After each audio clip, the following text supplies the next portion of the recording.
Hello दोस्तों, नमस्कार। आज मैं आपको सावन मास में पड़ने वाले एक विशेष त्यौहार के बारे में बताने जा रही हूँ, जिसको हम नाग पंचमी कहते हैं।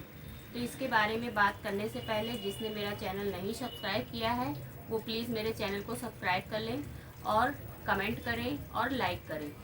चलिए वीडियो को शुरू करते हैं। सबसे पहले मैं आपको बताने जा रही हूँ कि आखिर ये नाग पंचमी है क्या और ये कब होता है। नाग पंचमी त्यौहार होता है सावन मास की शुक्ल पक्ष की पंचमी तिथि को। तो इस दिन जो है प्राचीन काल से हमारे पौराणिक ग्रंथों में भी लिखा गया है कि सांपों की पूजा करी जाती है। सांप यानी कि सर्प, जिनका की निवास स्थान पाताल लोक होता है। प्राचीन काल से ही सांपों की पूजा का विधान है। आज के ज़माने में भी, कलयुग में भी लोग सावन मास की शुक्ल पक्ष की पंचमी तिथि को नाग पंचमी के रूप में मनाते हैं। जैसा कि पौराणिक काल में भी आपने देखा है कि हमारे जो विष्णु भगवान है वो भी शेषनाग की सैया पर शयन करते हैं, तो उनके पास भी हमेशा एक नाग रहता है। और हमारे जो भोले शंकर हैं उनके गले में तो हमेशा ही वो एक आभूषण के रूप में सर्प को धारण करते हैं।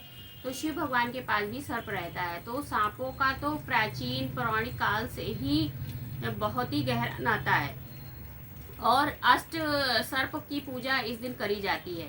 तो उसी के बारे में हम आज आपको बता रहे हैं। और आज के कलयुग के ज़माने में भी सांप की पूजा करी जाती है। लोग सावन मास की शुक्ल पक्ष की पंचमी तिथि को नाग पंचमी के रूप में मनाते हैं। तो इस दिन हमें क्या करना चाहिए? लकड़ी का पाटा लेकर उसको साफ स्वच्छ कर गंगा जल से सब पोंछ कर उसके ऊपर स्वच्छ वस्त्र बिछाइए, चाहे तो पीले रंग का बिछाइए, और उस पर मिट्टी के नाग नागिन बनाकर स्थापित करिए और उनका पूजन करिए। कच्चे गाय के दूध से, जल से, गंगा जल से और घी और चीनी से उनको भोग लगाना चाहिए और उनका पूजन करना चाहिए।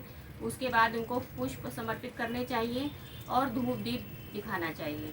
इस तरह से हमको नाग पंचमी की पूजा करनी चाहिए। और प्राचीन काल में तो ऐसा होता था, लोग जाते थे सांपों की जो बावड़ी होती है वहाँ पर जाके दूध को चढ़ाते थे, तो उससे उनका घर धन धान से भरा रहता था। आज के ज़माने में भी लोग पूजा करते हैं, लेकिन आजकल के ज़माने में कहीं भी शहरों में आपको ये सर्प की बावड़ी और ये सब तो अब नहीं मिलता है। तो लोग अपने ही घरों में या तो नाग के चित्र पर और या तो मिट्टी के सर्प बनाकर उनकी पूजा करते हैं, जिससे कि उनके घर में सुख शांति समृद्धि बनी रहे।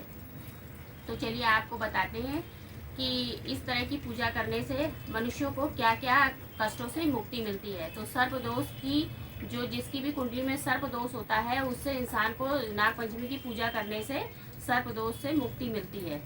और दूसरा, जिनको भी पितृ दोष लगा हो वो लोग भी नाग पंचमी के दिन इस पूजा को कर सकते हैं, जो कि बहुत ही आसान पूजा है। अगर आप चाहेंगे कि नाग नागिन कैसे बनाए जाते हैं मिट्टी के, तो कमेंट में लिख के बताइएगा, वो भी हम आपको बना के दिखा देंगे। तो आप उससे बनाकर आसान विधि से पूजा कर सकते हैं अपने घर में ही।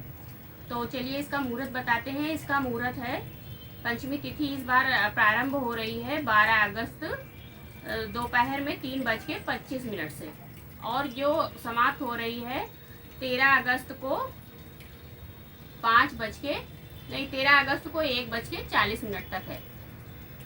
तो इस बीच में, क्योंकि 12 अगस्त को वो दोपहर से लग रही है, तो हम लोग उदया तिथि में 13 अगस्त को पंचमी मनाएंगे। और इसका शुभ मुहूर्त है 5:49 से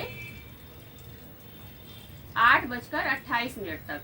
तो यानी कुल अवधि हम लोग को मिल रही है 2 घंटे 39 मिनट की। इस 2 घंटे 39 मिनट में हम लोग प्रातः काल में अपनी नाग पंचमी की पूजा को कर सकते हैं और सुख का वरदान पा सकते हैं। तो इस प्रकार से इस पूजा को करिए और अपने घर में सुख शांति समृद्धि लाइए। चलिए चलते हैं। धन्यवाद।